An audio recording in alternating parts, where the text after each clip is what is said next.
વાલોડ તાલુકાના પંચાયતના પૂર્વ પ્રમુખ અને હાલના જિલ્લા પંચાયતના સભ્યના ગામ એવા દેગામાં ગ્રામસભા યોજાઈ હતી, જેમાં સ્થાનિકોએ અનેક પ્રશ્નો ઉઠાવ્યા હતા, જે બાદ વિવાદ સર્જાયો હતો। ત્યારે ખાસ ગ્રામસભાનું આયોજન કરવામાં આવે તેવી માંગ ઉઠવા પામી હતી।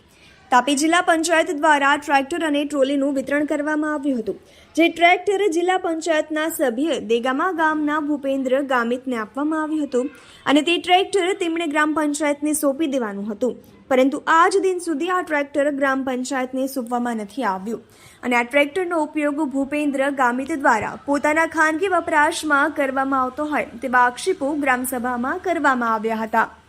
ત્યારે બોલાચાલી થવા પામી હતી, જે બાદ તાપી જિલ્લા પંચાયત સભ્ય દેગામા ગામના ભૂપેન્દ્ર ગામિત સભા છોડીને જતા રહ્યા હતા, જેનો વિડીયો પણ સોશિયલ મીડિયામાં વાયરલ થવા પામ્યો છે।